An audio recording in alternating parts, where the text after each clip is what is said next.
면 기적 같은 일을 종종 경험하게 되는데 최근에 제가 두 가지 기적 같은 경험을 했습니다. 하나는 오늘 여기 찾아오신 신귀순 모친, 연세가 92세, 저보다 10살이나 위이신데 미국에 사세요. 미국에 세크라멘토에 사시는데 한국에 손주 결혼식에 오셨다가 여기로 오신 거예요.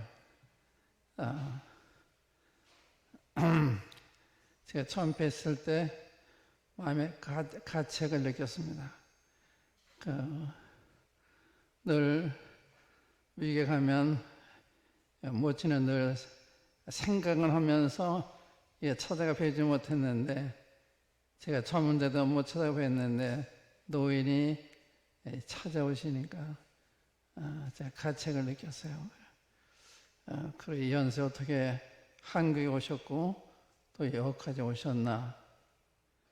사랑의 힘이다. 사랑의 힘. 손주에 대한 사랑, 또 형제에 대한 사랑. 그 사랑의 힘이 이렇게 참 놀랍군요. 사랑이 아니고서 어떻게 여기 오실 수 있겠어요? 또 하나는 저희 집 사람이 이틀 전에 퇴원했습니다. 세상 떠나는 줄 알고 장례까지 생각을 처음으로 해봤는데 기적같이 살아서 집으로 돌아왔어요. 저희 집 사람. 저희 사람이 신장 결석이 있어서 그 염증을 유발해가지고 이 염증이 혈관에 들어가면 죽는데요. 근데 이제 그 염증 때문에 이제 혈압이 자꾸 낮아지고 그렇기 때문에 이제 병원에 가서 진찰해 보니까 염증인데 결석이 있는 거예요. 이 신장에 돌이 있어서 거기서 이제 염증 유발해서 그렇게 됐는데 이제 그 병이 나서 이제 에머전스로 병원에 가는데 받아주는 병원이 별로 없어요. 왜 그런가 하면 코로나 때문에 상당히 병원마다 긴장을 하고 코로나 검사를 받지 않으면 받아주지 않는, 이해할 수가 있는 거죠. 왜 그런가 하면 코로나가 발생이 되면 병원 전체가 폐쇄가 돼야 되니까. 그런데 이제 에머전시 구급차가 싣고서 먼저 의정부에 있는 을지병원에 갔는데 못 받아주겠다. 그래서 그 구급차에서 여기서 연락했더니 이제 남양주에 현대병원이 있어요. 거기에 이제 입원이 돼서 일산 중환자실에 있다가 그 다음에 이 사람 상태가 나빠지니까 무서워하는 거예요. 이제 이 환자 어떻게 치료할 방법을 모르니까. 그리고 이제 조그만 병원이니까 과가 다 있지 않고 그래서 딴 데를 가봐라. 이런 환자들이 어딜 가요? 지금 언제 죽을지도 모르는데. 그런데 아산병원에 임채만 행자님이라고 계세요. 형님 전화를 했어요. 어서 응급실 오십시오. 전화해 주십시오.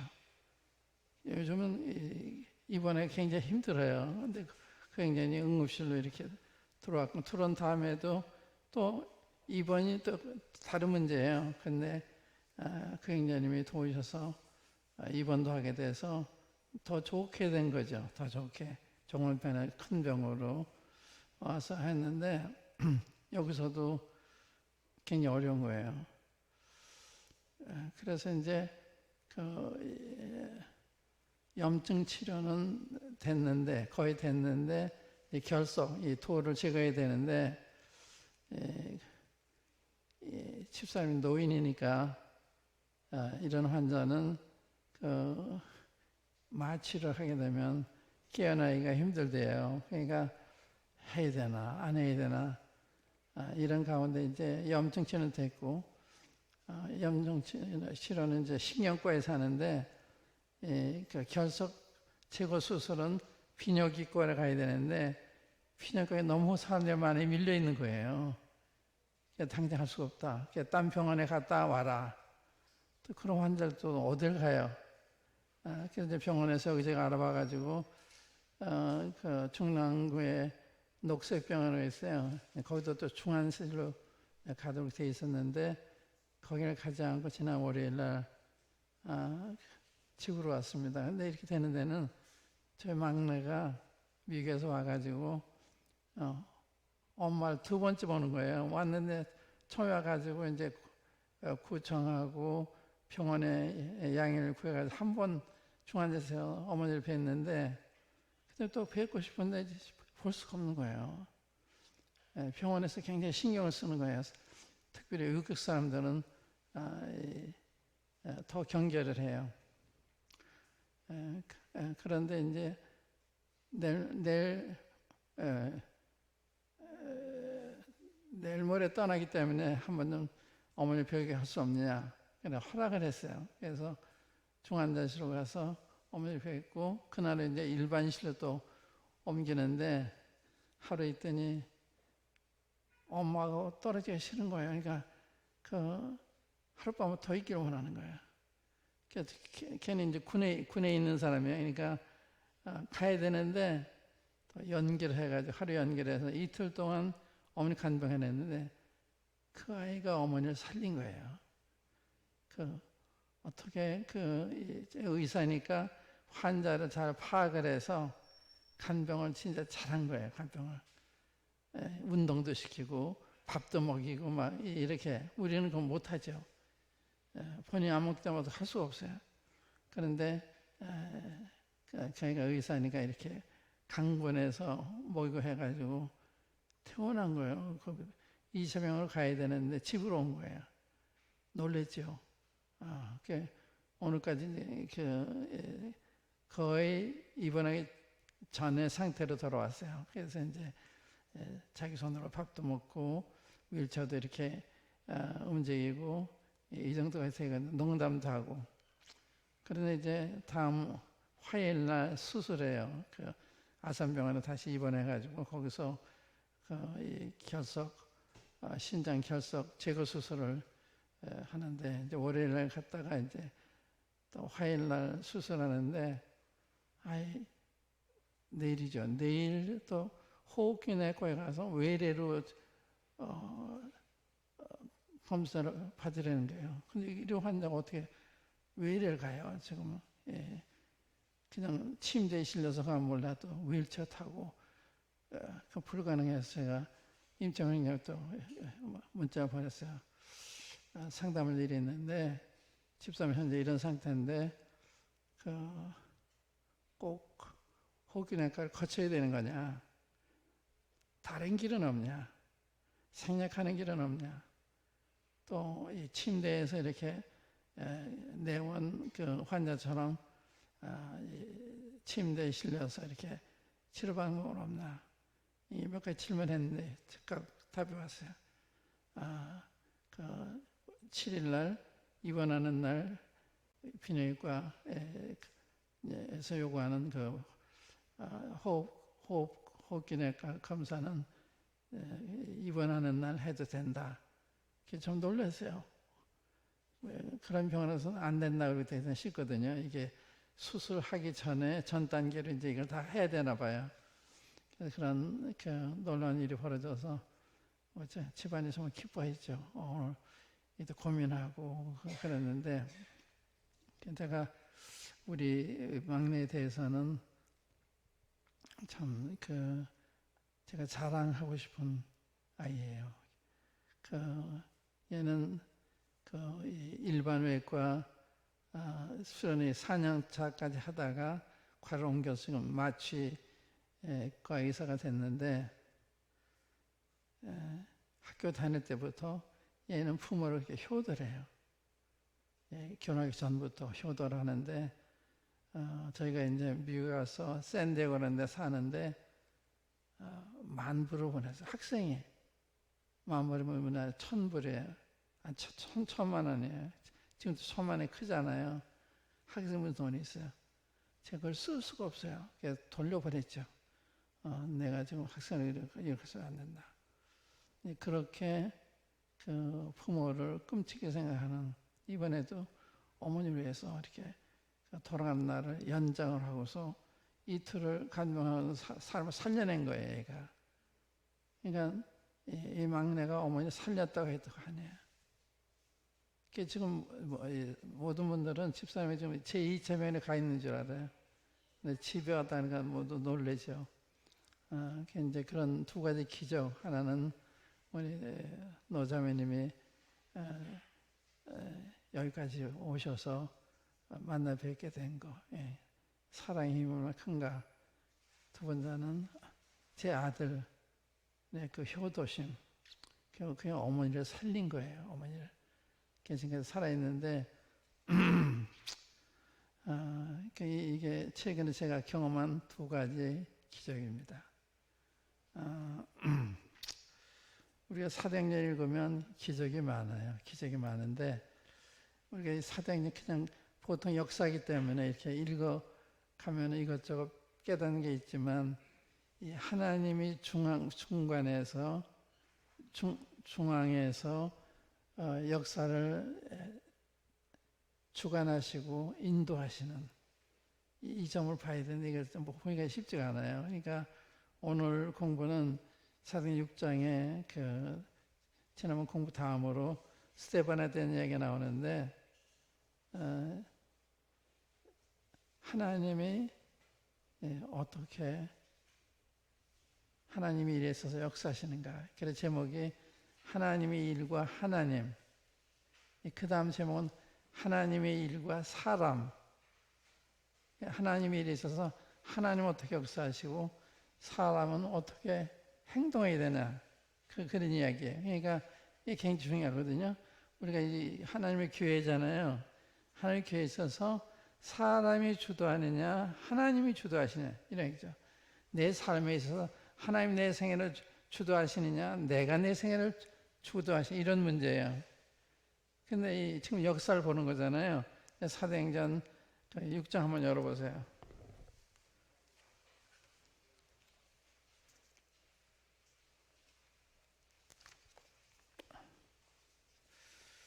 8절부터 15절까지 이제 7장까지가 이제 스데반이라는 이야기인데 오늘은 하나님의 일과 하나님의 일이라는 게 뭐냐? 한번 질문 보시죠. 하나님의 일이 뭐냐? 하나님의 일은 하나님이 우리를 통해서 하시는 일이 하나님의 일이에요. 우리가 하나님 위해서 하는 일이 아니라 하나님이 우리를 통해서 하시는, 그래서 사도행전이 사도의 행전이 아니고 사도를 통한 성령의 행전이라고 그러잖아요. 성령의 역사. 그래서 우리가 이제 사도행전 읽을 때는 성령이 어떻게 말씀하시고 어떻게 행하시나 이걸 주목해야 되는 거예요. 우리 생에서도 하나님 내 생에서 어떻게 역사하시나 이걸 주목해야 되는 거예요. 근데 우리가 그 주목 안 하며 살죠. 하나님이 내 생에서 어떻게 역사하시는지. 근데 그게 굉장히 중요한 거예요. 근데 그걸 오늘 증명하려고 해요. 하나님이 일에 있어서 하나님이 어떻게 역사하시느냐. 내가 하는 것 같은데 하나님이 하신 거예요. 우리가 하는 것 같은데 하나님이 하신 거예요. 그 점이 굉장히 중요해요. 그래서 우리 사도행전 가지고 계셨죠. 거기 이제 그 89페이지 하나님의 일과 하나님, 그게 오늘의 제목입니다. 하나님과 하나님의 일. 다음 시간에는 하나님의 일과 사람, 그게 이제 다음 주제인데 한번 제가 읽어가면서 말씀을 드릴게요. 우리가 사도행전을 읽어나갈 때 사도행전만이 아니에요. 역사를 읽어나가도 마찬가지예요. 사도행전 읽어나갈 때 여러 가지 각도에서 교훈을 받게 되지만 그중 빠뜨려서는 안 될 아주 중요한 교훈이 있다. 그것은 우리 주 예수님께서 그 세우신 계획대로 이 일을 친히 주도하시고 진행해 나가시고 계시다는 사실이다. 하나님의 계획이 있어요. 창세전에 세우신 계획. 계획에 따라서 세상을 창조하시고 인류를 만드시고 또 교회에 대한 계획을 세우시고 이스라엘 민족에 대한 계획을 세우고 이게 다 하나님의 계획하에서 이루어지고 진행되고 있는 거예요. 그걸 지금 말씀드리는 거예요. 그러니까 이 세상이 우리가 만든 세상이 아니잖아요. 하나님의 세상을 만든 세상이고 또 이 세상의 모든 일이 우리가 만들어가는 게 아니에요. 우리가 마음대로 할 수 있다면 우리가 유리하게 다 할 수 있지만 그렇게 안 되는 게 아니에요. 우리가 유리하게 하려고 한다. 다 그렇게 된다면 다 부자고 다 좋은 위치에 있겠죠. 그렇지만 않잖아요. 그러니까 우리가 우리를 주관한 것 같지만 하나님이 주관하신 거예요. 그 점을 보는 게 중요하다. 그 얘기 드리는 거거든요. 그래서 하나님께서 세우신 계획이 있는데 계획대로 이 일을 주도하시고 진행해 나가신다. 이 송도교회도 하나님의 계획 안에 있는 거예요. 창세 전에 이 계획이 있는 거예요. 그 계획에 따라서 송도의 교회가 생기고 또 이 교회가 지금까지 이렇게 진행되고 있고 근데 이것이 이렇게 되는 데는 하나님이 주도하셨다. 하나님이 인도하셨다. 그 이야기예요. 그걸 보는 게 중요한 거예요. 그러니까 이거 우리를 볼 때도 아무개 형제 자매들이 모였다. 이 송도교회다. 그게 아니고 하나님이 세우신 하나님이 주관하시는 하나님의 교회다. 그 교회는 하나님의 교회예요. 사람의 교회가 아니고 그게 굉장히 중요한데 하나님을 빼놓고 생각을 해요. 교회, 송도교회라고 했지만 송도에 있는 하나님의 교회라는 생각을 못하잖아. 송도에 있는 교회라고 하는 거하고 송도에 있는 하나님의 교회는 상당히 달라요. 그러니까 이 하나님 빼면 그게 인간적인 거예요. 인간적인 거 하나님 빼면 우리가 서로 볼 때도 우리가 형제 자매이지만 그 이전에 하나님의 자녀잖아요. 하나님의 자녀라면 그 자녀를 어떻게 대해야 되느냐? 하나님은 대하듯이 대해야 되는 거예요. 그게 우리 머릿속에 생각이 안 되니까 그저 인간 대 인간으로 형제 대 형제로 되기 쉬운 거예요. 제 큰아들이 이제 어저께 와서 지금 저 같이 있는데 어머니 때문에 큰아들이 왔어요. 걔가 이제 3살, 4살 됐을 때 제가 셋집에 사는데 그 주인집 아이가 이렇게 잘 물어요. 하루 내 집에 있는데 이 아이가 밖에서 죽는 소리 내요. 막 울어요. 그때 제가 문을 팍 차고 나갔어요. 제가 물린 것 같아서.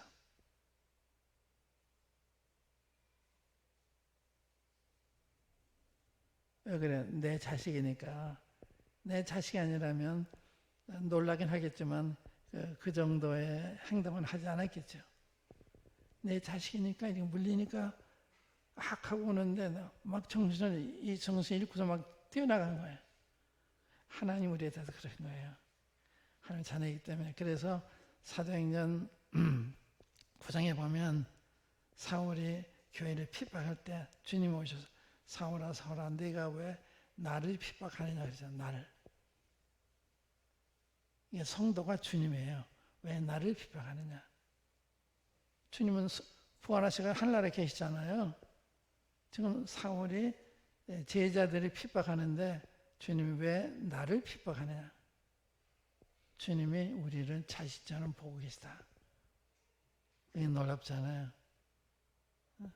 부모가 계시다는 게 얼마나 좋아요. 부모가 우리를 자식처럼 생각하시고 사랑하시고 필요한 거 다 주시고 자식 위해서 아까운 것이 없는 게 부모잖아요. 하나님 우리에 대해 그런 거예요. 하나님의 교회하면 이 교회가 하나님의 교회. 하나님의 교회에게 해롭게 하는 것은 하나님께 해롭게 하는 거예요. 하나님께 잘하는 것은 사람의 잘하는 하나님께 잘하는 거예요. 그 점을 이루면 안 돼. 그게 하나님의 교회다. 그래서 왜 나를 핍박하느냐. 거기 사도 바울이 교회에 대한 진리를 깨달은 거예요. 아, 교회가 주님이 자신이로구나. 주님 교회 머리죠. 우리 몸이죠. 하나잖아요. 예, 몸은 핍박하는데 머리는 핍박 안 받아요. 그래서 사울아 사울아 내가 왜 나를 핍박하느냐. 이 교회 진리 가운데 가장 중요한 거예요. 교회가 하나님의 교회다. 성도 교회가 단순한 성도에 있는 교회가 아니라 성도에는 하나님의 교회다.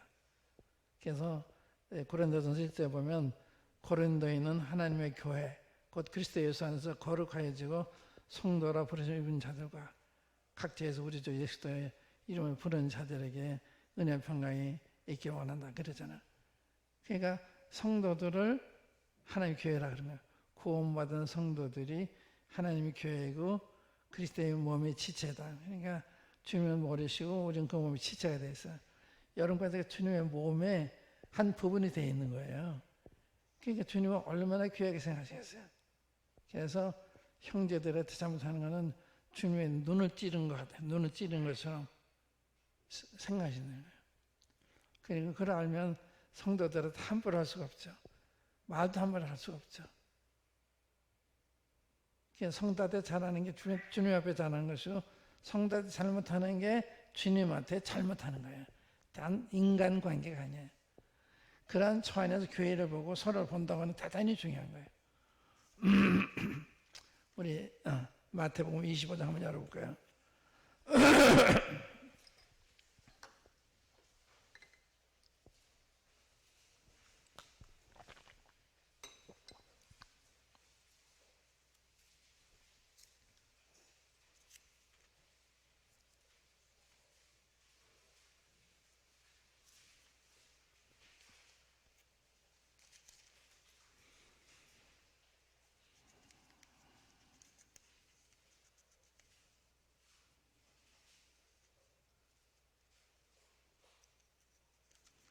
25장 35절부터 읽을게요.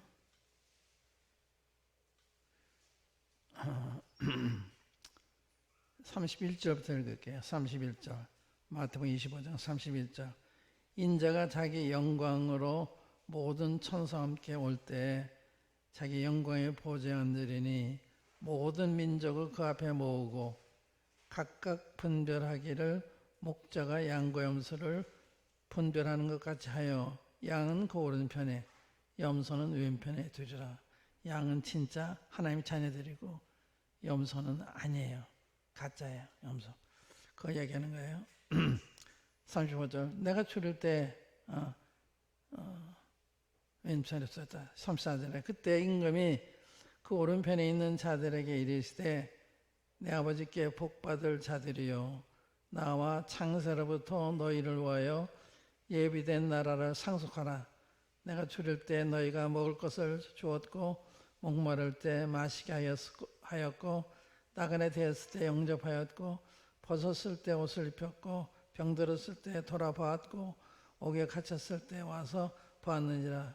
이 의인들이 대답하여 가로되 주여 우리 어느 때에 주의 줄이신 것을 보고 공개하였으며 목마르신 것을 보고 마시게 하였나이까.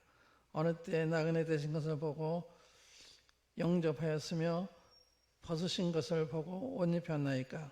어느 때 병드신 것이나 옥에 갇히신 것을 보고 가서 배웠나이까 하리니 임금이 대답하여 가라사대 내가 진실로 너에게 이르노니 너희가 여기 내 형제 중에 지극히 작은 자 하나에게 한 것이 곧 내게 한 것이니라 하시고. 응? 지극히 작은 자에게 한 건 내게 한 거다. 주님처럼 생각하시잖아요. 우리 주님 성기가 얻으면 굉장히 쉬운 거예요. 내 옆에 있는 형제님한테 잘하는 게 주님한테 잘하는 거거든요. 우리 형제님들 섬기는 게 주님을 섬기는 거거든요. 오늘 이 아산병 임찬원 형제님이 저희 사정을 들으시고 즉각적으로 내일 호흡기내과 진료받지 않고 입원하는 날 7일을 봐야 된다. 얼마나 고마운지요. 그렇다면 이 사람을 어떻게 데려가냐. 고민이었어요. 온 가족이 다 고민했는데 그 형제가 답이 그렇게 온 거예요. 제가 문자를 보냈는데 그래서 제가 문자를 어떻게 보냈는가 하면 대단히 감사합니다. 그리고 가르치고서 마태복음 9장에 있는 말씀이 있어요. 9장 한번 열어보겠습니다. 마태복음 9장.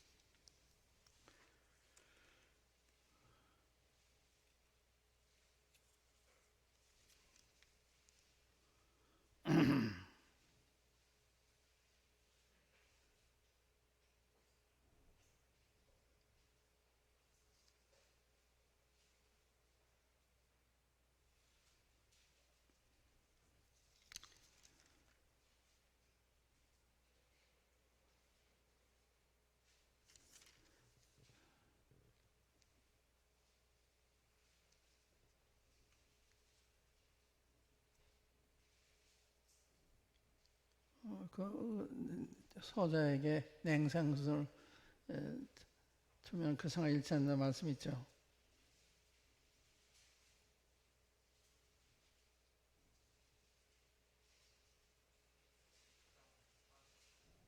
11장인가요? 예? 13장? 10장.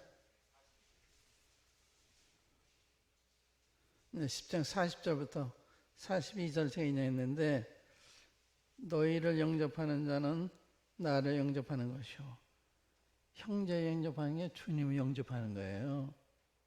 너희를 영접하는 것은 나를 영접하는 것이요, 나를 영접하는 자는 나 보내신 이를 영접하는 것이니라.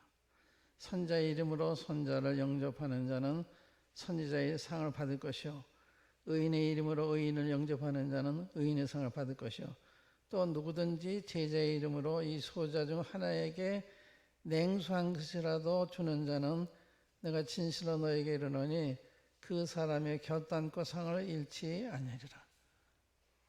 제가 이걸 이용했어요. 맨 마지막 42절 생각하면서. 그러니까 이제 우리가 하나님 말씀 영적 우리 부분을 보는 게 굉장히 중요하거든요. 우리는 그냥 문자 보고 그건 아니에요. 그 참 뜻을 아셔야 되는데, 그래서 지금 제가 이 사도행전을 우리가 볼 때 단순한 역사가 아니고 하나님이 계획하신 대로 이 일을 주도하시고 진행하신다. 그 시기와 방법과 또 도구와 이런 거 다 주님이 정하시고, 시간도 주님이 정하시고, 방법도 주님이 정하시고, 또 누구를 쓰실 거냐, 도구도 주님이 다 선택하시는 거예요. 그 사도행전 그걸 보는 게 굉장히 중요한 거예요. 그거 다 미사거든요. 그냥 역사적으로만 얘기를 하지 하나님이 뒤에서 이렇게 역사하시는 거예요. 이걸 놓치기가 쉬운데 그걸 말씀드리는 거예요. 제가 읽을게요. 계속요.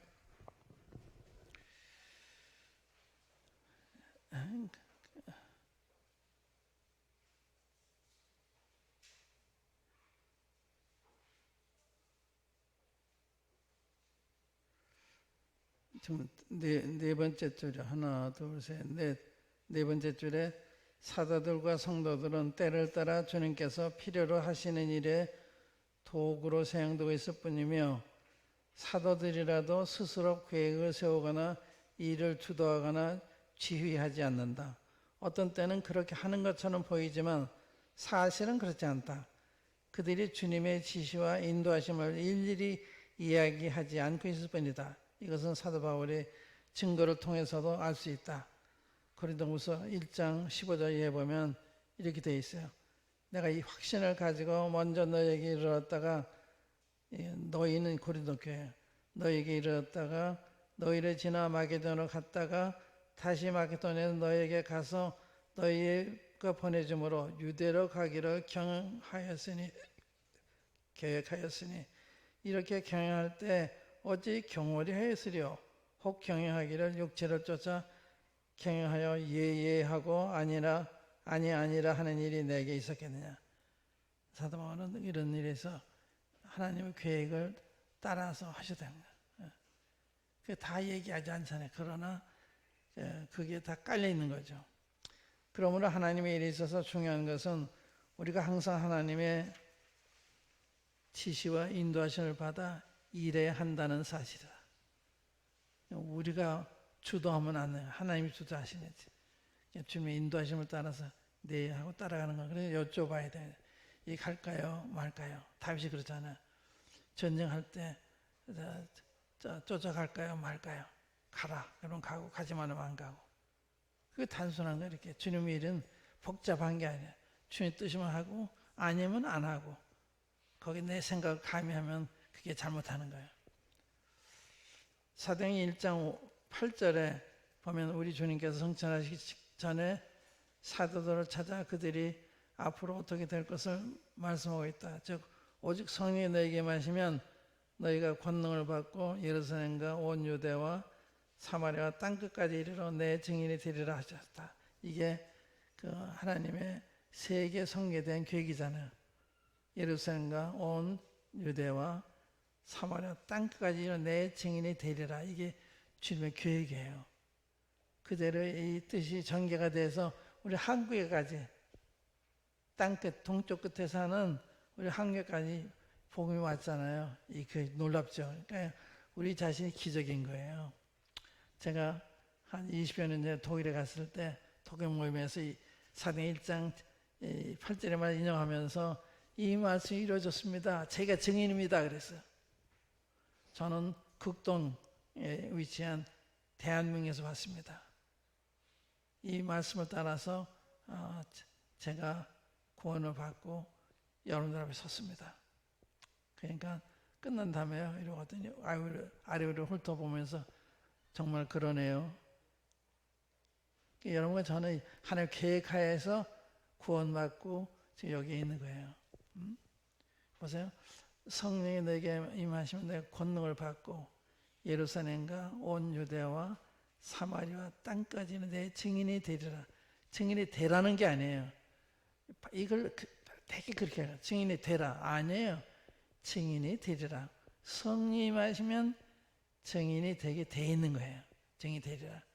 그러니까 증인이 되란 말은 내가 뭘 한다는 게 아니라 성령이 하실 것을 말씀한 거예요. 그렇기 때문에 예수 떠나지 말고 아버지 약속하신 힘이 올 때까지 이 성에 머물러 있어라. 그래서 성령 올 때 기다리라 그런 거예요. 그래서 사도행전은 성령님의 역사입니다.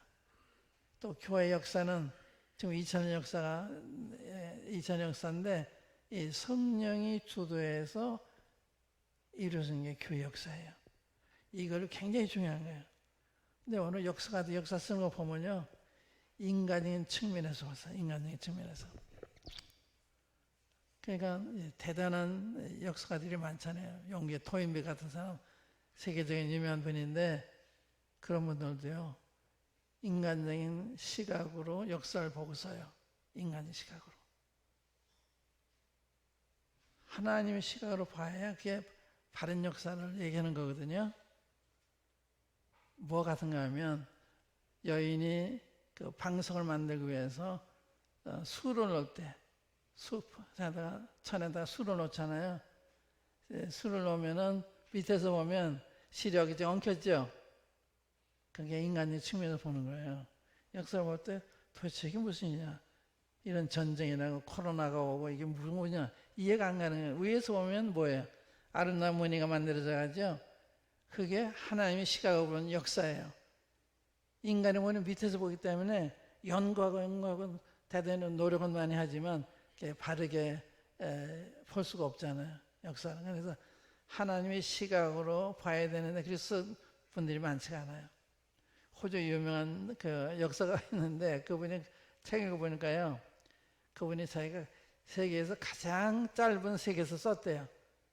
그렇게 이제 능력이 많은 유능한 분인데 그분이 뭐라 그러는지 아세요? 기독교는 유대교의 한 파다. 예수님은 유대인 중에 한 사람이다. 그 이상을 못 보는 거예요. 예수님은 하나님인 걸 못 보는 거예요. 창조를 못 보는 거예요. 유대교의 하나님 택한 백성을 못 보는 거예요. 그러니까 역사가 훌륭한데 인간의 시각으로 보니까 그것밖에 못 보는 거예요. 예수는 유대인이고 또 이 기독교는 유대교 한 파고 인간적인 관점은 그렇죠. 그럼 우리가 그렇게 보는 사람 없죠. 그러니까 역사를 볼 때도 하나님의 시각으로 보고 쓰는 거하고 사람의 시각으로 보고는 천지 차이다. 엄청나게 다르다. 그 얘기하는 거예요.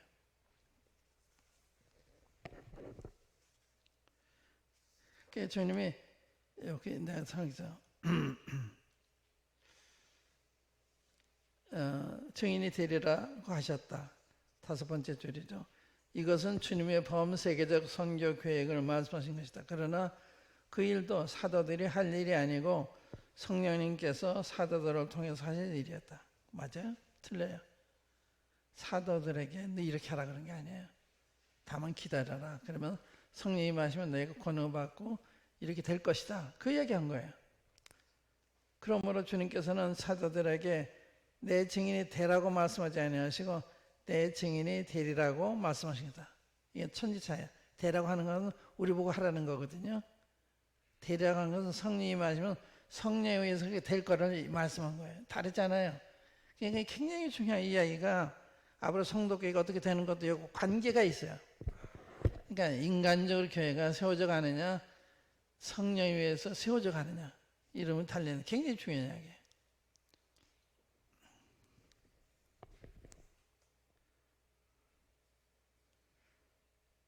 주님은 이것을 매우 중요하게 생각하셔서 사도들로 하여금 예루살렘을 떠나지 말고 내게 들은 바 아버지의 약속하신 것을 기다리라고 명하셨던 것이다.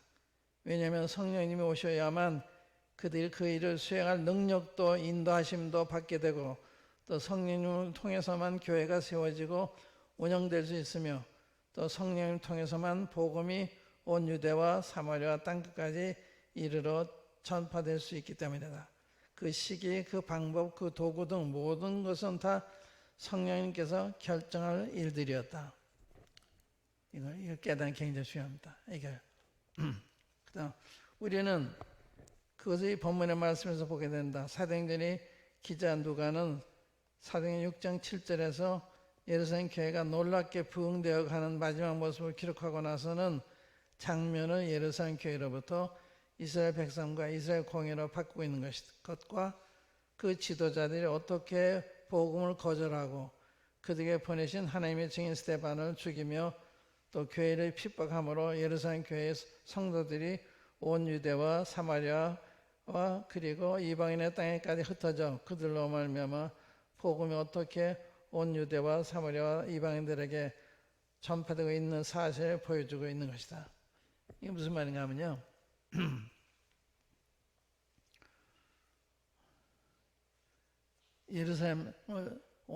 예루살렘과 온 유대와 사마리아와 땅끝에 내 증인이 되리라 했는데 사도들이 그냥 예루살렘에 머물러 있잖아요. 어떤 대책도 없고 기도도 하지 않고 그냥 있는 거예요. 근데 이 하나님 계획은 온 유대, 사마리아 땅까지 복음이 전해져야 되는데 어떻게 했느냐? 예루살렘 교회 핍박이 일어나서 성도들이 흩어지게 만드신 거예요. 흩어지게. 핍박하니까 참 도망 다녔잖아요. 그들이 도망 다니면서 복음을 전해가지고 온 유대와 사마리아의 이방 땅에 교회가 세워지기 시작한 거예요. 하나님 하신 거죠. 하나님의 방법이에요. 사람 방법이 아니에요. 사람들은 뭐 성결 위해서 성경 헌금을 모금하고 뭐 이런 걸 많이 하는데 그 모금하는 게 잘못된 거 아니죠. 어찌 성경금을 성경금도 선교사가 이렇게 하는 게 아니라 주님이 그 피를 보시고 모금하게 하신 거. 다시 말해 사도 바울이 예루살렘 성도들의 피를 보시고서 각 교회 다니면서 예루살렘 성도들이 이렇게 어려우니까 우리가 돕자.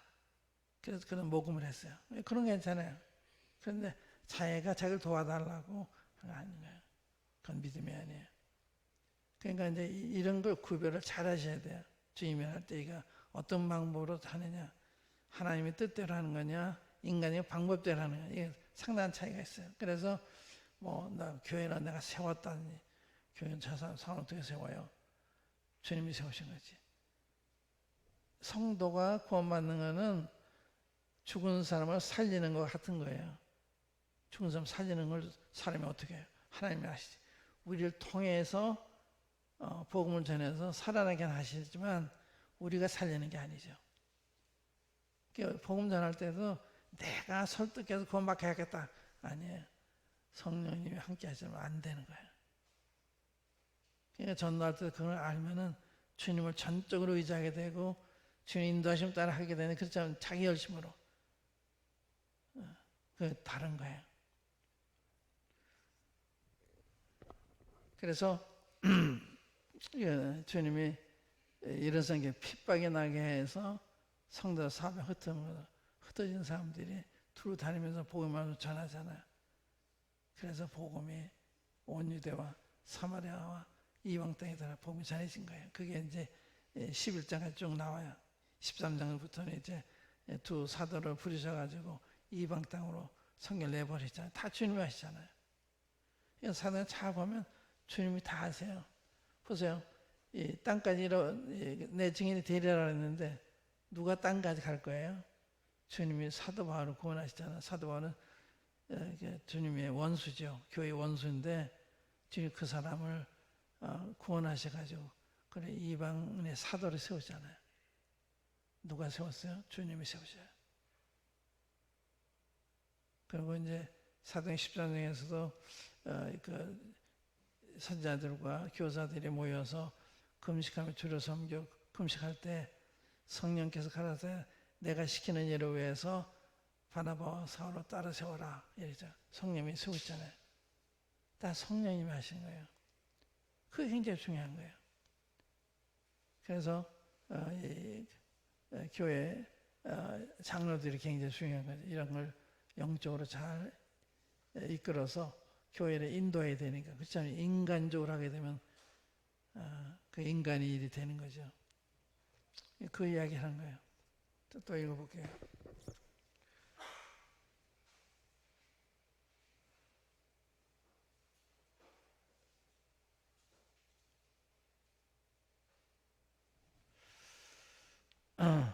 그 91페이지 위에부터 읽어볼게요. 그 이제 인용한 말씀인데 그날에 예루살렘에 있는 교회에 큰 핍박이 나서 사도 외에는 다 유대와 사마리아와 모든 땅을 흩어지니라.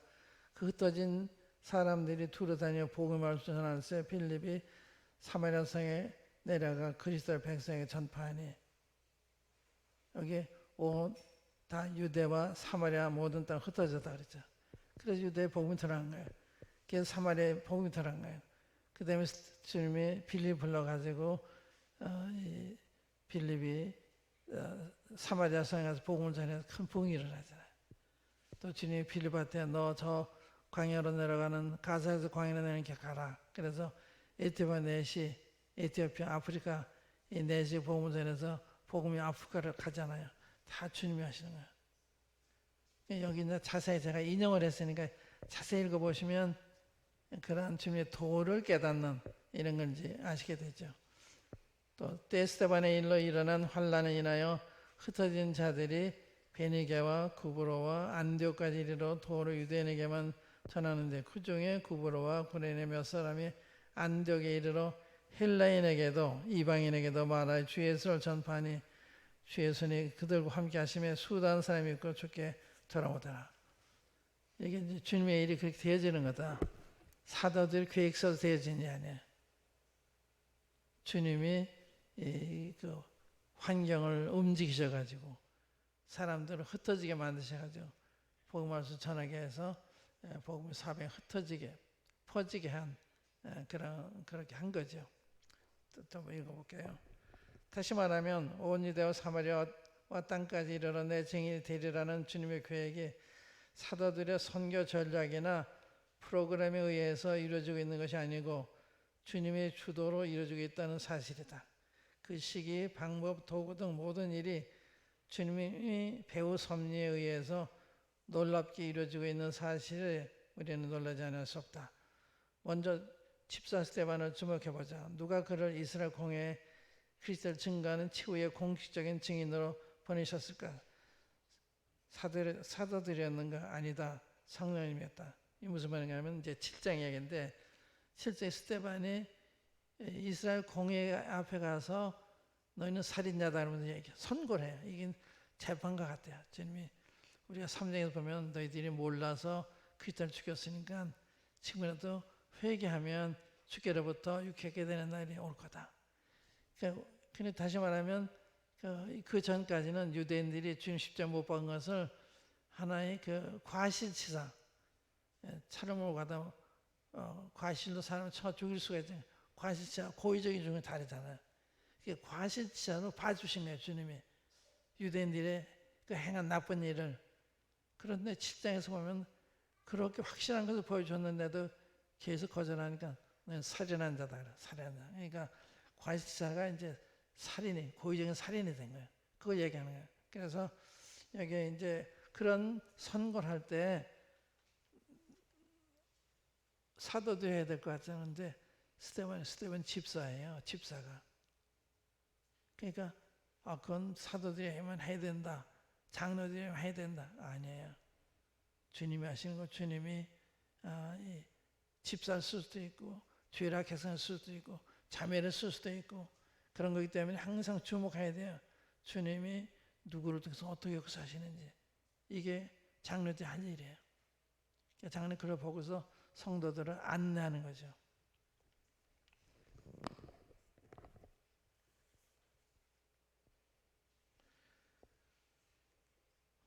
스데반이 지혜와 성령으로 말함을 저희가 능히 당치 못하다. 스데반이 지혜와 성령으로 말했다고 그랬잖아요.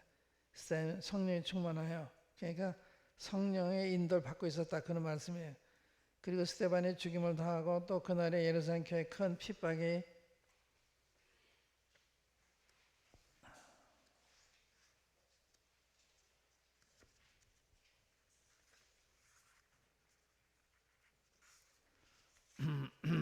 나서 사도들 외에는 다 유대와 사마리아로 흩어져서 그들이 돌아다니며 복음의 말씀을 전했는데 그것이 사도들의 지도로 이루어진 것이 아니었는가?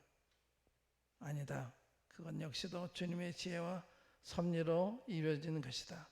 또 누가 빌립을 사마리아로 보냈는가? 사도들이었는가? 아니다. 그것도 주님이 배후의 섭리에 의한 것이다. 그러므로 빌립이 주의 능력으로 그리스도 백성에게 전파하고 또 많은 기적도 행할 수 있었던 것이다. 그리고 또 누가 빌립을 아프리카 사람 에티오피아 내시를 찾아가서 복음을 전하고 또 침례를 베풀게 하였는가? 사도들이었는가? 아니다. 주님께서 하셨다. 사도들은 도구예요. 도구. 주님이 하신 거예요. 우리는 다 도구예요. 도구. 주님이 인도를 받는 게 굉장히 중요한 거죠.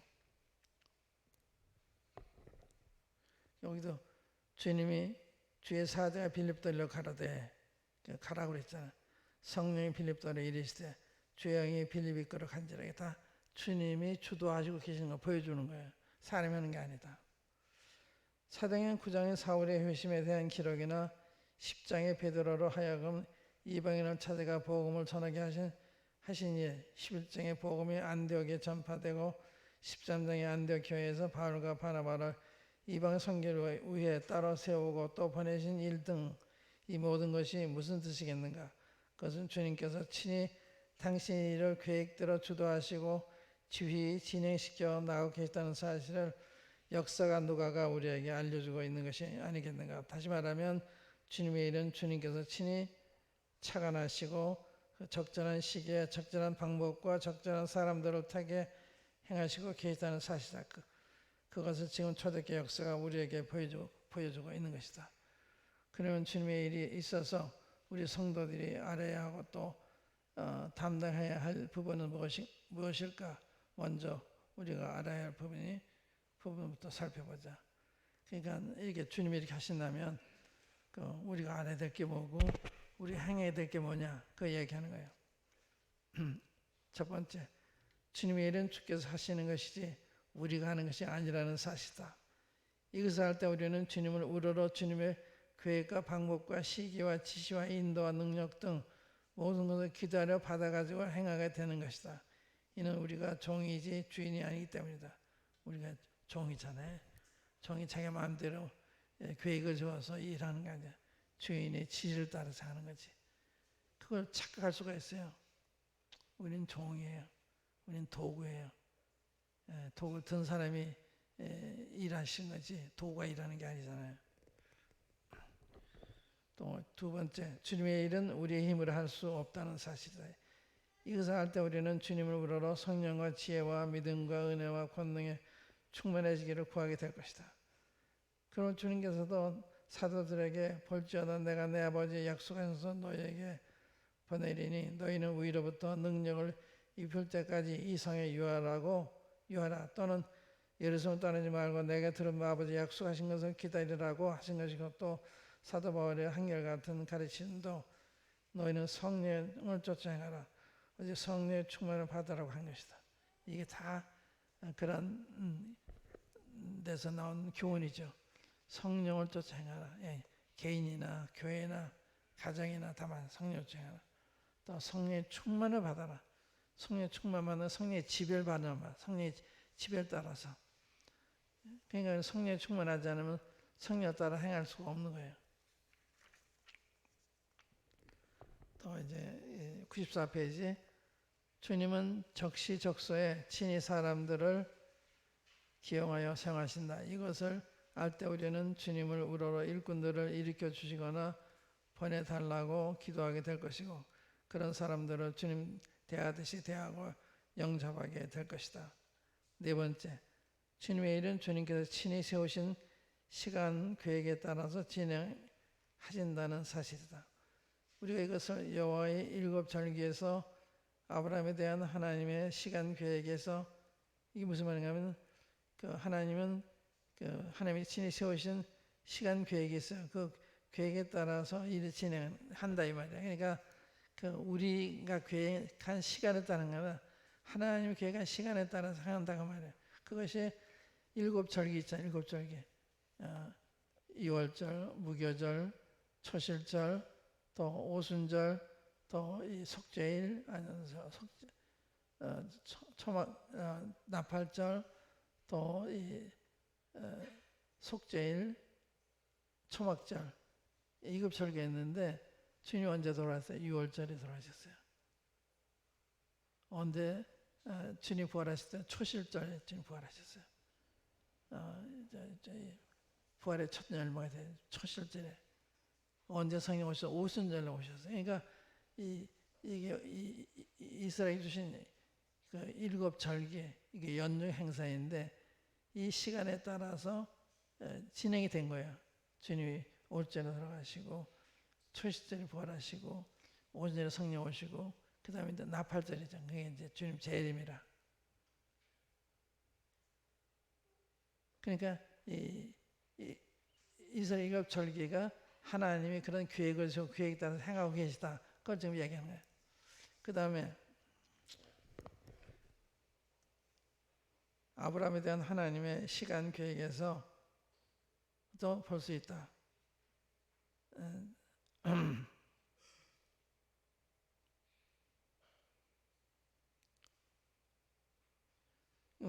이게 창세기 15장인데 15장이라고 하는데 창세기 15장 한번 열어보시면 한번 보겠어요.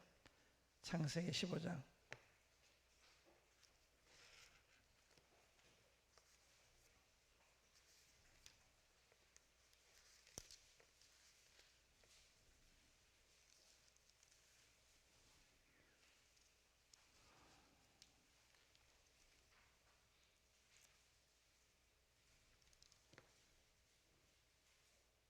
(13절부터) 창세기 15장 13절부터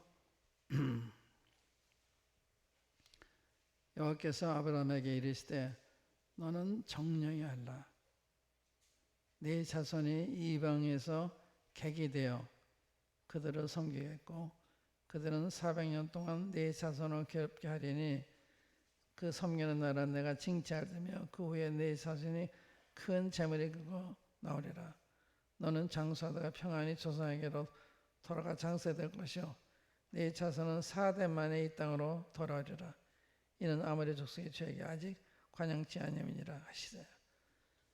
이게 이제 이스라엘 민족 역사를 미리 얘기한 거잖아요.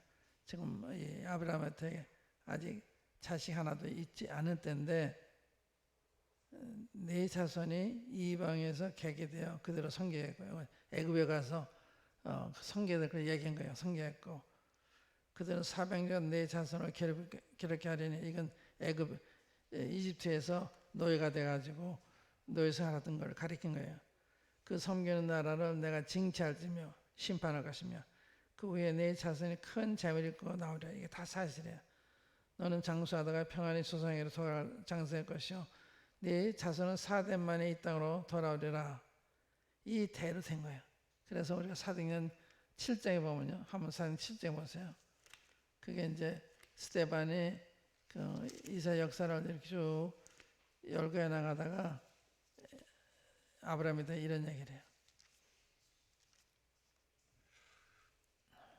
7장 17절. 하나님이 아브라함에게 약속하신 때가 가까우매 이스라엘 백성이 애굽에서 번성하여 땅이 번성하여 많아졌더니 이게 그 얘기예요. 예. 그러니까 그 아브라함 약속한 때가 가까우니까 애굽 안에 있는 이스라엘 인구가 막 늘어가는 거예요. 그래서 바로 왕이 산파들을 명해서 남자의 남 다 죽이라고 그러잖아요. 그런데 더 번성해요. 하나님의 일을 사람이 막을 수가 없어요. 권력이 막을 수가 없어요. 그 얘기는 그러니까 하나님은 하나님이 정하신 때를 따라 역사하신다. 그 얘기하는 거죠. 또 일곱 절기와 어떤 아브라함이 하신 그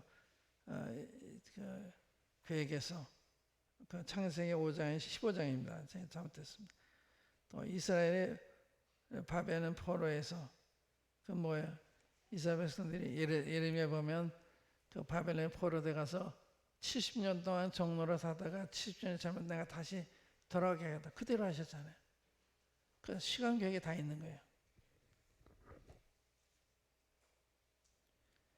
또 다니엘의 금신상과 일곱 이레에서도 금신상, 다니엘서 2장 30절에 금신상을 보이셨는데 그게 이방인에 대한 하나님의 계획을 말한 거예요. 바벨론 적이 먼저 섰다가 그게 이제 망하고 페르시아 제국이 서고 페르시아가 망하고 헬라 제국이 서고 헬라 제국이 망하고 그다음에 로마 제국이 서고 이게 좀 계획대로 된 거예요. 그러니까 하나님 시간과 계획을 다 세우고 그 시간 방법대로 이 일을 진행하신다. 그 얘기하는 거예요. 그걸 확실히 아시는 게 필요합니다. 그래야 나도 그걸 믿고서 그 주님을 의지하고 따라가잖아요. 그럼 모르면 내 생각 따라 그러잖아요. 그 다음에 일곱 일에서도 일곱 일이 뭐예요? 주님이 이제 다니엘 9장에 보면 이스라엘 민족에 대한 경륜을 70일에로 정한 70일에는 7, 49, 490년을 가는 거지. 한 일회가 7년이에요. 그런데 69주 만에 기름 부은 끊어진다 그래서요. 다시 주님이 이게 시작은 예루살렘을 중건하는 명령이 떨어질 때로부터 69주 후에 기름 부은 자가 와서 끊어진 십자가에 못 박혀 돌아가시게 얘기한 거예요. 정확하게 그렇게 된 거예요. 그 시간에. 그 다음에 69주가 70일 했는데 69주가 지나갔잖아요. 한 일회가 나온다. 이게 7년이에요. 이게 7년 환란입니다. 앞으로 7년 환란이 우리 휴거된 다음에 이상의 임할 환란의 기간이거든요. 이스라엘 민족에 대한 그 하나님의 계획에 나타난 거예요. 70일에 일이라면 7일이잖아요. 70주, 69주 만에 주님 십자가 못 박히시고 이스라엘이 흩어져서 거기서 중단된 거예요. 시계가 계속하지 중단되고 그 다음에 언제 이 한 일에 이게 시계가 돌아가느냐? 우리가 휴거된 후에 이 시계가 다시 돌아가는 거예요. 그래서 7년이 시작이 우리가 휴거된 7년 동안 이 세상의 환란을 겪게 되고 그 마지막에 주님이 재림하시는 거예요. 그때 이스라엘이 회개하고 주님께 돌아와요. 이게 이스라엘 회복입니다. 이게 계획대로 되어지고 있는 거예요, 지금. 그래서 이스라엘 민족들이 세계 마음에 흩어졌잖아요. 주님 십자가 못 박은 죄인으로 주님 흩으셨어요. 그런데 이 민족을 다시 모으신다고 그랬어요. 고토로 모으신다고. 아무도 안 믿었어요. 언제 돌아왔어요? AD 70년에 흩어진 이 민족이 1948년도에 돌아왔어요. 1900여 년 동안 죽어있던 이스라엘이 다시 살아난 거예요. 이스라엘 민족이 지금 독립국가에서 이렇게 주권국가 있다고 하는 것이 기적인 거예요. 현대의 기적입니다. 어떻게 1900년 동안 죽어있던 자가 살아나서 움직이고 있나? 그게 이스라엘이에요. 그래서 이스라엘 민족 역사 잘 보면 하나님이 어떻게 역사하는지 알 수가 있어요. 그런데 이 장로교에서는 그걸 안 믿어요. 그래서 장로교에서는 이스라엘에 대한 경륜은 다 끝났다. 십자가에서 주님 못 박았을 때 주님 버렸다. 아니에요. 주님 버리지 않으셨어요. 당분간 제쳐놓으신 거죠. 다시 그들이 회복되고 말씀하셨어요. 그래서 교회에 대한 경륜이 있고 이산민족의 경륜이 있습니다. 이 두 큰 경륜, 이산민족은 지상에 대한 하나님의 경륜이고 교회는 하늘에 속한 하나님의 경륜이고 두 다른 건데 장로교에서는 교회가 영적인 이스라엘이다 이렇게 해석했어요. 아니에요. 이스라엘이 따로 있는 거예요. 교회와 이스라엘은 교회가 달라요. 이스라엘은 그 교회에게 땅에 속한 거고 교회는 교회에게 하늘에 속한 거고 천지 차이예요. 그게 이제 이런 걸 잘 모르기 때문에 이제 그렇게 되는 거예요.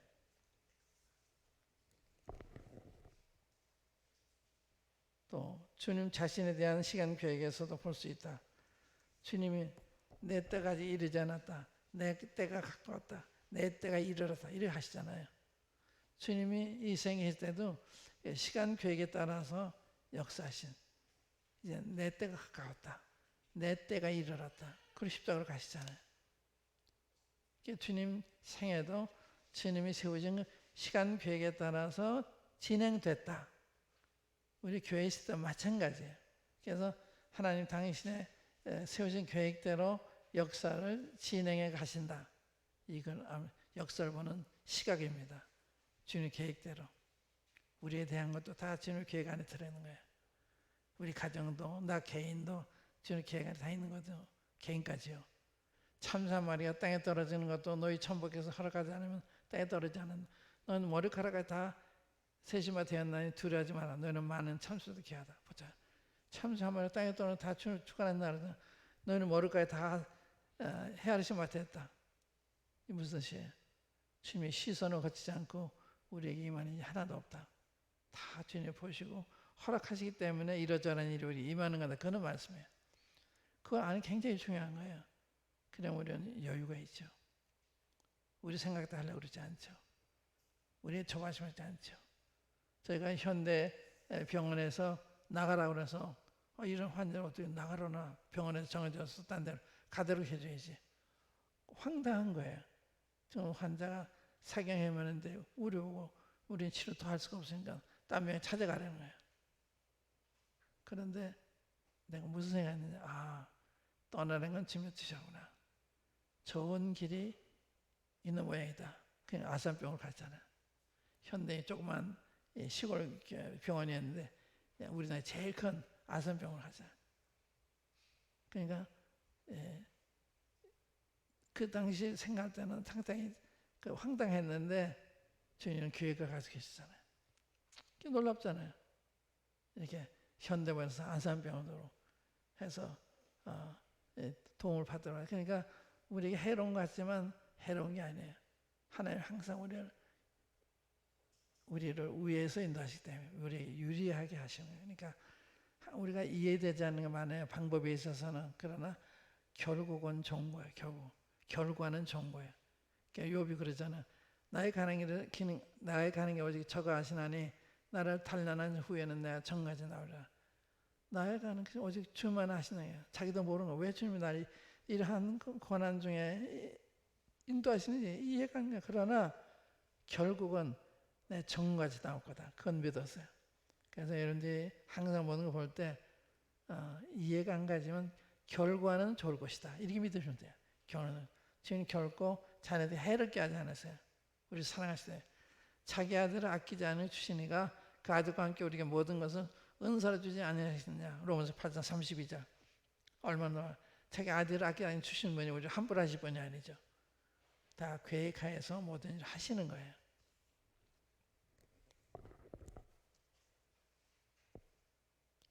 또 다섯 번째, 주님의 일은 많은 경우에 주님의 섭리를 통해 이루어진다는 사실이다. 예를 들면 하나님께서 아브라함에게 말씀하신 것 가운데 그 자손들이 이방에 가서 400년 동안 괴롭힘 당할 것을 말씀하셨는데 하나님께서 이 뜻을 이루는데 기근을 사용하셨고 기근 때문에 야곱이 애굽에 내려가잖아요. 애굽에 내려가서 그 400년 괴롭힘을 당하는데 기근이 없으면 그 애굽에 안 내려가죠.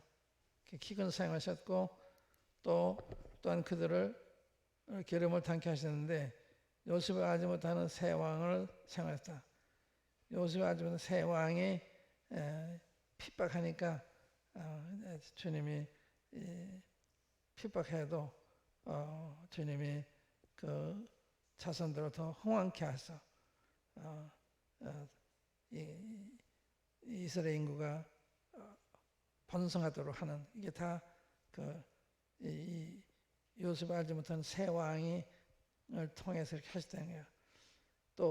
또한 요셉의 부모와 형들을 위해 높은 사람이 될 것을 꿈을 통해 말씀하셨는데, 하나님께서는 그것을 이루시는데 여러 가지 섭리 중 특히 보디발의 아내와 애굽 왕의 신하와 바로의 꿈을 사용하셨다. 보디발에게 뭐였어요? 모함을 했죠. 그래 감옥에 가잖아요. 먼저는 요셉 형들이 들에서 양을 치고 있는데 형들이 요셉을 미워해가지고 야, 저 꿈꾸니까 온다, 죽이자 그랬어요. 꼼짝없이 죽게 됐어요. 그런데 큰형이 있다가 죽이지는 말자, 웅덩이에 집어넣자. 또 웅덩이 넣고 하면 조그만 아이가 어떻게 나오지도 못하고. 그런데 유다가 있다가 그러지 말고 이 지나가는 상인들한테 팔자. 그래가지고 애굽으로 온 거예요. 애굽으로 팔려가지고 인신매매를, 형제들에게 인신매매를 당해서 애굽으로 하는 게 하나님의 뜻이에요. 부당하고 억울한 일인데 그게 하나님의 뜻이라. 부당하다가 싸울 필요 없어요. 억울하다 싸울 필요 없어요. 정에 맡기면 주님이 결과대로 좋은 거예요. 그러니까 그게 해로운 것 같지만 그게 필요한 거예요. 그래야 애굽에 가고, 또 보디발의 집에서 아내가 모압원에서 억울해 감옥에 가잖아요. 그래야 죄의 뜻이 이루어지는 거예요. 거기서 누구 만나요? 바로의 신하들을 만나요. 그래서 그들이 꿈을 꾸는 그 해몽을 해준 다음에 나중에 그가 술관하는 복직에 대해서 이제 왕은 다시 섬기는데, 왕이 꿈을 꿨어요. 도저히 이 꿈을 생각이 나지 않고 이해할 수가 없어요. 그래서 전국에 점쟁이 다 불러서 이 꿈이 어떤 건지 얘기해봐라. 아무도 하는 사람이 없는데 그때 이 신하가 요셉을 생각해. 자기 꿈 해몽해줬던 그 요셉을 바로한테 얘기해서 그런 게 데려와라. 그래서 바로가 있을 때 우리가 요셉이 바로 꿈 얘기 전부 얘기하잖아요. 그래서 일장 요셉을 애굽의 총리로 삼으시잖아요. 그러니까 그 꿈에서 보이신 거 아니에요. 애굽의 총리 될 것을.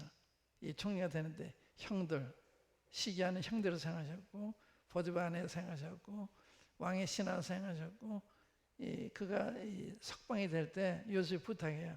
내가 억울하게 들어와 있으니까 날 좀 얘기해서 나게 해달라. 근데 잊어버려. 그 사람이 자기가 잘 되니까 잊어버렸어요. 잊어버린 건 하나님의 뜻이에요. 그 바로가 꿈꾸기 전에 석방이 됐다면 그냥 농부로 끝났죠. 그런데 바로가 꿈꿨을 때 그게 때라. 그때 요셉을 불러서 요셉 꿈 해몽을 해주고, 그러니까 애굽 총리 되시는 거예요. 보세요. 이런 모든 게 다 부당하고 억울한데 이걸 통해 당신 뜻을 이루신 거거든요. 그래서 인생에서는 그런 일이 많아요. 부당하고 억울하고 이 많은데 싸울 필요가 없어요. 받아요. 주님이 우리를 높이시고 보상하시고 그러시는 거예요. 그러니까 사람들과 싸울 필요가 없어요. 싸울 필요가. 주님이 다 주관하시는 거니까. 그거 아는 굉장히 중요한 거죠.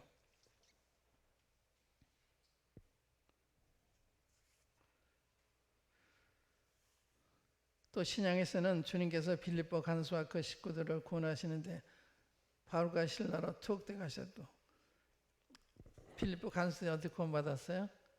바울이 감옥에 가서 억울하게 감옥에 가서 갔는데 진탕 얻어맞고 또 착고에 채워서 있는데 마음은 기뻐서 기도하며 찬송하니까 그 밤에 지진이 일어나서 옥문이 열리고,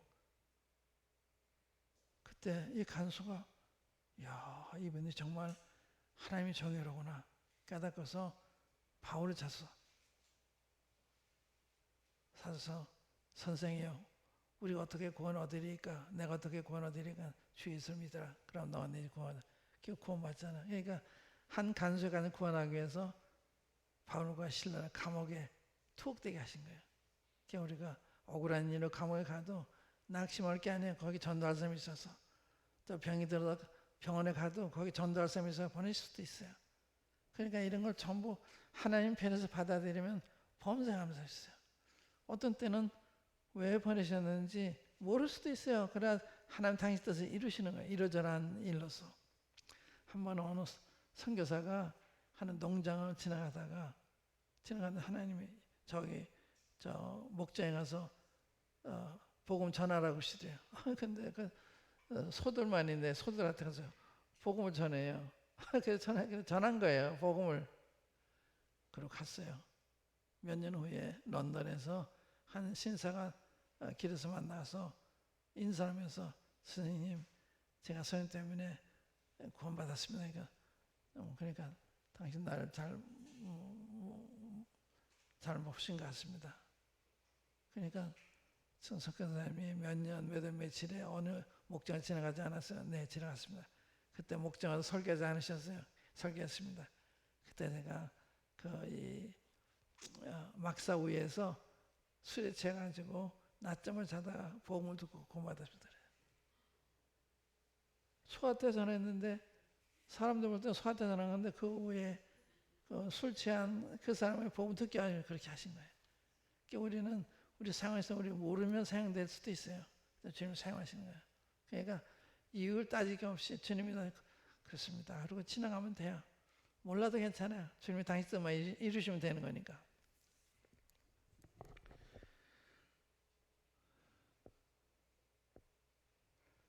사도 바울로 하여금 임금들에게 복음을 증거하게 하시는데도 핍박을 사용했고 또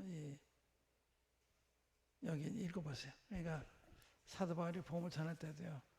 얼마나 많은 어려움을 당해요. 근데 주님이 때마다 사람을 보내서 보호하시고 알게 하시고 피하게 하시고 구제하세요. 하나님의 뜻이 이루기 전에는 죽고 싶어도 못 죽는 거예요. 우리 함부로 할 수가 없어요. 주님이 다 주관하고 계시기 때문에. 그러니까 바울을 오게 가던데 다 풀어내시잖아요. 그러니까 바울도 여러 번 죽을 뻔했는데 한 번 결사대들이 내가 저 사람 죽이기 전에는 밥도 먹지 물도 마시지 않는다. 그 이야기를 바울의 생질이 듣고서 백부장 천부장이 해가지고 바울이 예루살렘에서 가이사르로 호송할 때 그때 군대들을 파송을 하고 이러면서 보호하신 거예요. 다 이게 생질을 사용하시고 또 백부장을 사용하시고 천부장을 사용하시고 이 전부 이게 다 하나님이 뜻과 관계가 있어요. 그래서 우리는 모든 일에서 하나님이 왜 이렇게 하시나 주목하고 잘 하나님이 어떤 목적으로 이렇게 하시나는 것을 주목할 필요가 있는 것입니다. 그 다음에 이제 우리가 담당해야 할 부분 이거 마쳐야 되니까 잠깐 빨리 마칠게요. 그러면 주님의 일에 있어서 우리가 담당해야 할 부분은 무엇이겠는가? 첫째, 자기 영혼 관리를 잘해야 한다. 이거 읽어보세요. 두 번째, 가정에서 주님의 교훈대로 삶으로 다른 식구들의 모범이 되어야 한다. 또 세 번째, 사회생활에서도 모범이 되어야 한다. 네 번째, 교회 생활에서 모든 일에 믿는 자의 본이 되어야 한다. 다섯 번째, 교회의 신령한 장로들의 인정을 받아야 한다. 이 중요한 점입니다. 다시 말하면 우리가 개인과 가정과 사회와 교회 생활 전반에 걸쳐 범사에 성실한 삶을 살 때 주님께서는 다윗을 택해 이스라엘 왕을 삼으시듯 또 디모데가 성령과 지혜가 충만하여 형제들의 칭찬받는 삶을 살 때 바울의 조력자요 동역자요 나아가서는 바울의 후계자가 되게 하신 것처럼 우리들도 사용하실 것이다. 문제는 주님의 일에 우리를 자천하는 것이 아니고 주님께서 우리를 보내신 때 주님의 마음에 들어야 주님께서 우리를 불러 쓰신다는 것이다. 주님의 일에 자천이라는 것은 없다. 주님의 임명만 있을 뿐이다. 즉이 작은 것에 충성된 자는 큰 것에 충성. 이게 중요한 겁니다. 작은 것에 충성되면 이게 주일학교 이렇게 함부로 하는 게 아니죠. 어떤 일이든지 큰 일이에요. 주님의 일이기 때문에 주일학교 큰 일입니다. 무디가 주일학교 교사를 통해서 구원받아가지고 세계적인 부흥사가 됐잖아요. 그러니까 작은 일에 충성된 큰 일에 충성되고 즉이 작은 것에 불의한 자는 큰 것에 불의하니라. 너희가 만일 불의한 재물에 충성하지 않으면 누가 참된 것은 내게 맡겠나. 이건 사실은 작은 것은 물질을 가리켜 물질. 물질에 충성하지 않으면 어떻게 큰 것, 영적인 것을 맡기겠느냐. 이 물질 관리와 영적인 쓰임받는 관계가 있는 거예요. 돈 관리를 잘못하는 사람은 주님 영적인 일에 잘할 수가 없어요. 그러니까 이게 전부 연관이 있는 거다. 그 얘기하는 겁니다. 끝으로 개인이나 교회가 주님의 도우심이나 인도하심을 받기 위해 간절하게 기도해야 한다. 이때 주님께서 할 일과 갈 길을 가르쳐 주실 것이기 때문이다. 이게 이제 저 인용이 되어 있으니까 무슨 이야기를 한 건지 인용 말씀 읽으시면 아세요. 그래서 오늘 여기까지 할게요. 한번 기도하십시다. 각자 기도하시기 바랍니다.